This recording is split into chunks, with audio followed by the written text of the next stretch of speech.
Okay, so you have a new project, but which process should you use? Should you use waterfall or agile? And how do you know which one is right for the project?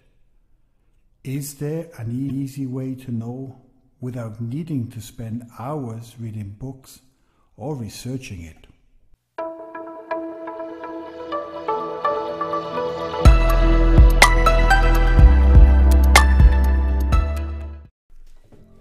Hello everybody.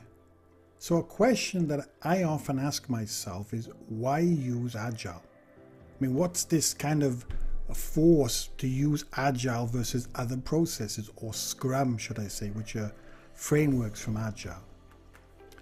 So every project, no matter how complex, can be broken down into three fundamental factors. And those factors are cost, time, and requirements. And whatever process we may use, that process is geared towards the focus on one of those areas.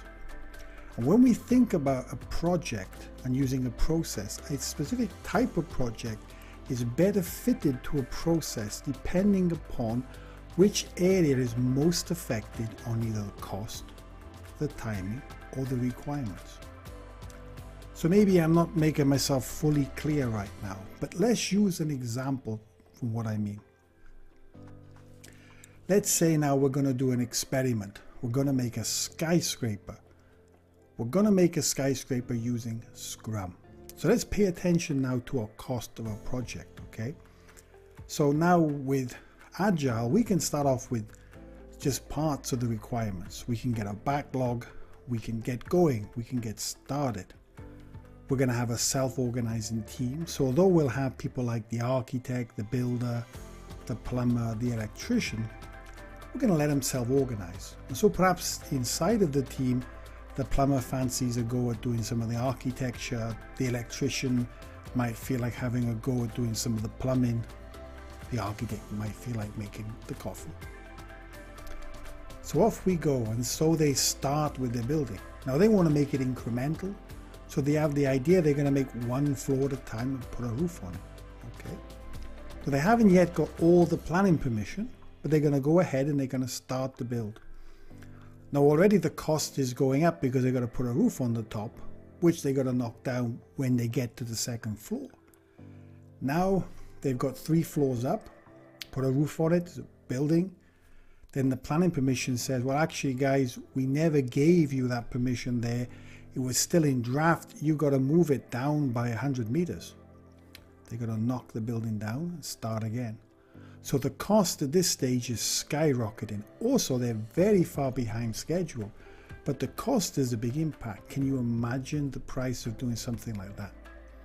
So I don't think I really need to go too far into this thought experiment for you to realize that, hey, focusing on just having some requirements, focus on a self-organizing team without really thinking about cost and having my requirements frozen and being very careful about changes.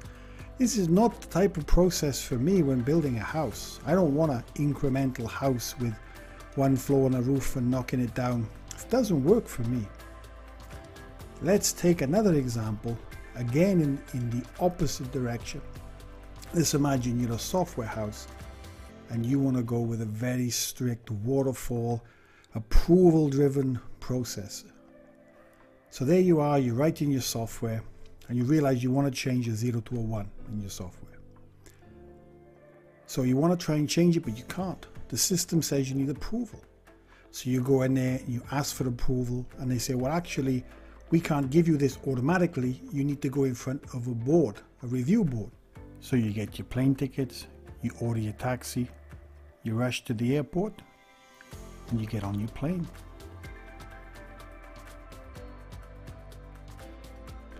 So you schedule, you get on the agenda, you do the review board, you tell them what you want to do.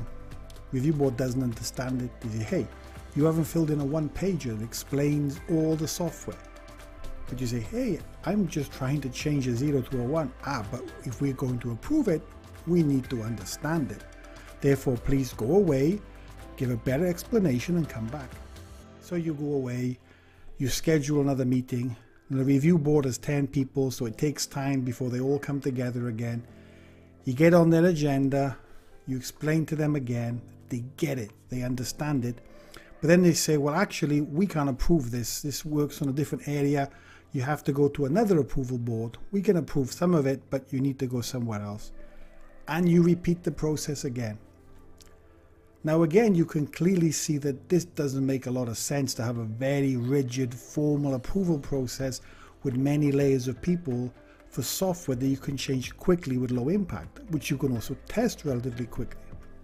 Software is fast to change and can be in most cases quite cheap to change.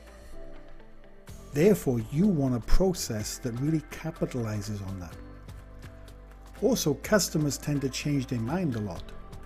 They may want to start off with one feature, they may want to change to another. You can go ahead with maybe not all the requirements, but partial requirements, enough requirements to get a feature, and then you can adjust later with software. Something like Agile, whereby you can put everything into a backlog, where you can get in a short time a potentially shippable product. This makes a lot of sense in business. Your process, your project, the type of things you're using really lend themselves to this process. So if you go ahead and you try and do something like waterfall, you're just shooting yourself in the foot. You're not taking advantage of the technology and the type of project that you have and what you can do with it. But it all goes back to the triple cost constraints, which is, where can I maximize my cost? Where can I be as fast as I can with my time? And how can I manage my requirements? Which in my project are the critical criteria that impact the success of my project? And this is where things like Agile and other processes come in. And I hope that helps you understand a little bit more about when to choose it. Now, if you have a process, if you have a safety process, if you have firmware development, maybe Agile or full Agile, or let's use some better terminology, maybe a Scrum, a classical Scrum framework, may not work for you in those kind of cases where you have strong fixed requirements, or you have physical constraints such as you need to wait for the hardware to come before you can try your software. Although in another video I'll even talk about how those barriers are being broken down. Well, I hope this gives you just a little bit of understanding on the triple cost constraint. It's a very well-known theory in project management, but the link between that and Scrum is not always put in, and it's always good to have a theoretical grounding on why you would choose Agile over others. So thanks for watching, and see you next time.